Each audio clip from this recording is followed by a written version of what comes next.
بسم اللہ الرحمن الرحیم نحمدہ وصلونا علی النبی یا ایھا الذین آمنوا صلوا علیہ وسلموا تسلیما۔ یہ میں ویڈیو اس لیے بنا رہا ہوں کہ کچھ سوالوں کے جو جواب ہیں وہ لکھ کر کے بھیجنا میرے حساب سے مناسب نہیں تھا، اور میرے بھائی کا سوال تھا کہ جمعے کا دن اتنا خاص کیوں ہے، کیا ہے اس دن جو ہم مسلمان جو ہیں اتنی بے صبری سے اس کا انتظار کرتے ہیں، مسجدوں میں نمازیں ادا کرتے ہیں، خاص طور پہ اکٹھا ہوتے ہیں۔ تو اگر بات جمعے کے الفاظ کی جائے تو جمعہ الفاظ اپنے آپ میں یہ بیان کرتا ہے کہ جمعے کا مطلب ہی ہوتا ہے اکٹھا ہونا، اور یہ الفاظ جو ہے ہمارے نبی کریم صلی اللہ تعالیٰ علیہ وسلم کے پردادا، جو 7 پشت کے پردادا ہیں،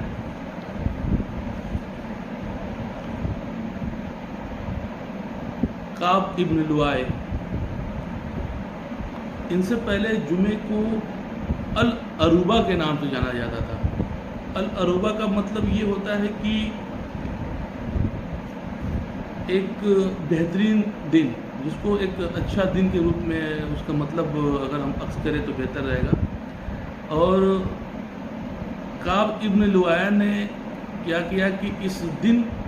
خاص وقت یعنی دوپہر کے وقت جب سورج اپنے عروج پہ رہتا ہے، اس وقت اکٹھا ہو کر کے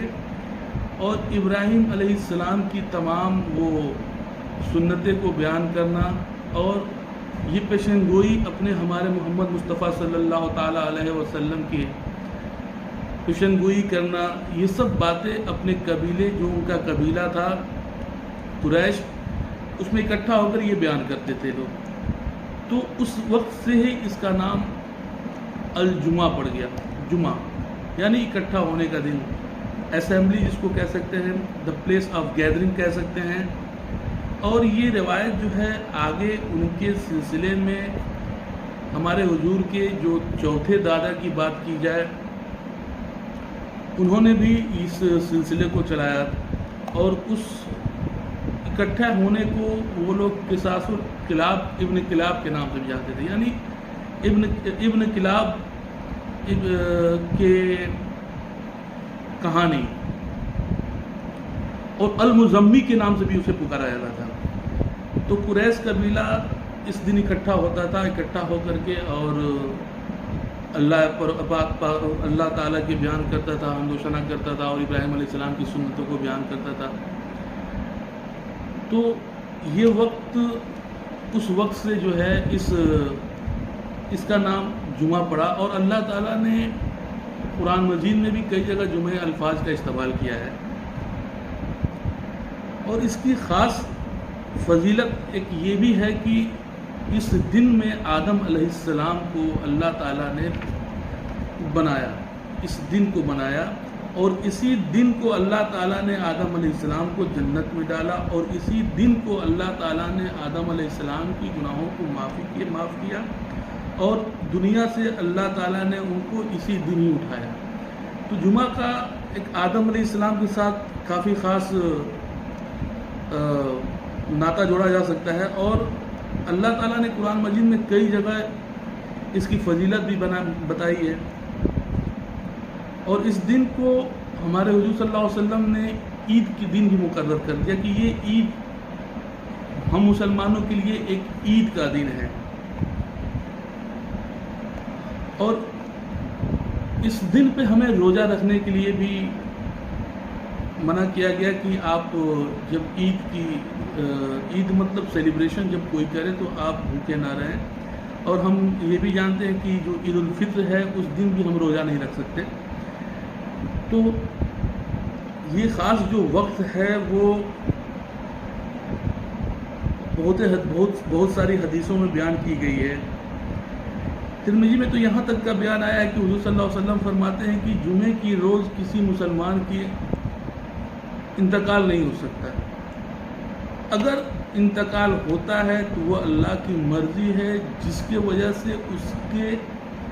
قبر کی جتنے بھی سوالات ہیں وہ ان سے پوچھی نہیں جائیں گی۔ یہ ایک بہت بڑی نعمت اس خاص دن کی ملی ہے ہم آدم ذات کے لیے، اور یہ وہ دن ہے جس دن یہ اللہ نے اس دن کو اپنا دن بھی قرار دیا ہے۔ یہ وہ دن ہے جس دن اللہ تعالی ہم سب سے سوال کرے گا، یعنی روز رجا کا دن جو ہے، سوال جواب کا دن جو کہلائے گا، یہ جمعے کا دن ہی ہوگا۔ اور اب ہم بات کرتے ہیں کہ قرآن کے حوالے سے اللہ تعالیٰ کیا فرماتا ہے کہ 28 سورہ 28 پار آیت نمبر 68 میں فرماتا ہے کہ اور تمہارا رب پیدا کرتا ہے جو چاہے اور پسند فرماتا ہے۔ تو بہت سے لوگوں کا سوال یہ ہوتا ہے کہ جب ہر دن ساری دن اللہ کی بنائی ہوئی ہوتی ہے تو پھر اس دن میں خاص کیوں؟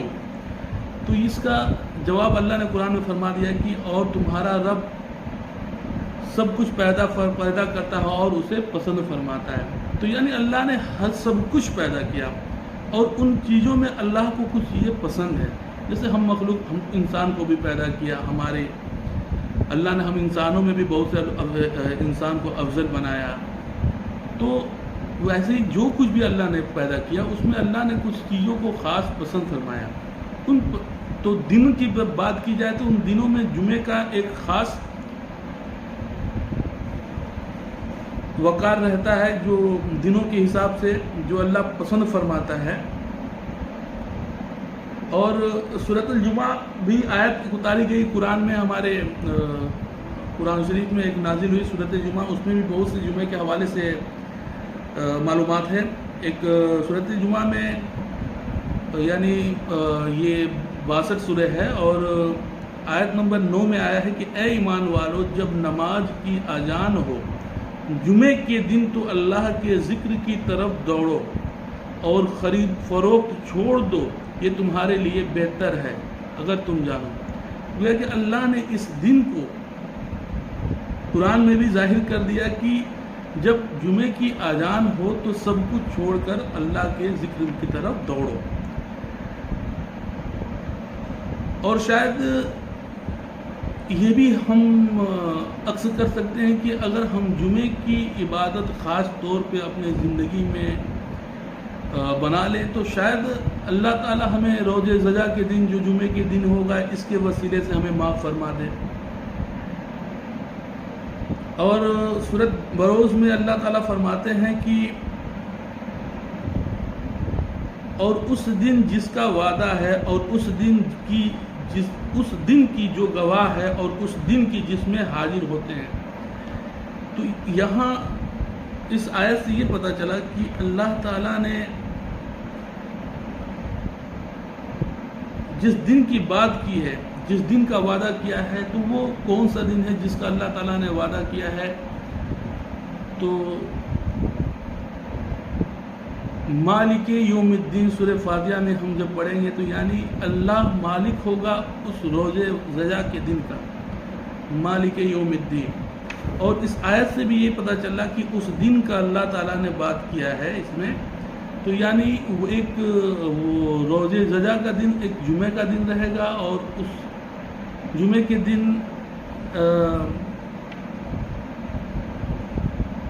اللہ نے شاید اس دن کے لیے بھی کہا کہ وہ بے شک وہ دن ہر دن سے افضل ہے، اور روز رجا کا دن تو خیر ہمارے سوالوں کا جواب دینا ہوگا ہمیں ہمارے اعمال کے حساب سے۔ اور ہم یہ بھی کہہ سکتے ہیں کہ اس آیت کے مطابق کہ وہ دن بھی گواہ دے گا اس دن ہمارے لیے کہ یہ اس دن یہ شخص نے یہ کیا، یہ اس شخص نے یہ اعمال کیے، یہ دن بھی گواہ بنیں گے ہمارے لیے۔ اور ہم یہ صرف ظاہری زندگی نہیں، ہمارے مرنے کے بعد جو اللہ والے جنت میں داخل ہوں گے تو اللہ اپنے چہرے سے ان کے لیے جو پردہ ہٹائے گا وہ دن بھی جمعے کا ہوگا۔ کئی حدیثوں میں آیا ہوا ہے ایسی باتیں. تو یہ جمعے کا دن جو ہے ایک خاص دن جو ہم مسلمانوں کے لیے مقرر کیا گیا ہے، اور اس دن کی بہت ہی بڑی فضیلت ہے، اور بہت سی واقعات ہیں جمعے کے دن سے متعلق ہم آدم جات کے لیے. اور ہمیں اور آدم علیہ السلام کو اللہ نے جمعے کے دن عصر کے اور جمعے کے مغرب سے پہلے، یعنی آخری جمعے کے آخری عشرے میں اللہ نے پیدا فرمایا، اور اس عشرے میں اللہ نے دعا کی قبولیت بھی رکھی حدیث کے مطابق کہ اللہ اگر اس وقت میں انسان اللہ سے دعا کرے تو وہ مقبول بھی ہوتا ہے دعا. اللہ تعالی ہم سب کو نیک راہ پہ چلنے کی توفیق عطا فرمائے. آمین ثم آمین. اور اگر ہمارے الفاظوں میں، ہمارے جملوں میں کچھ غلط ہو جائے تو اللہ ہمیں معاف فرمائے. صلی اللہ تعالی علیہ وسلم. ربنا تقبل منا انك انت السميع العليم. سبحان ربك رب العزة عما يصفون وسلام على المرسلين والحمد لله رب العالمين. لا اله الا الله محمد رسول الله. السلام علیکم ورحمۃ اللہ تعالی وبرکاتہ.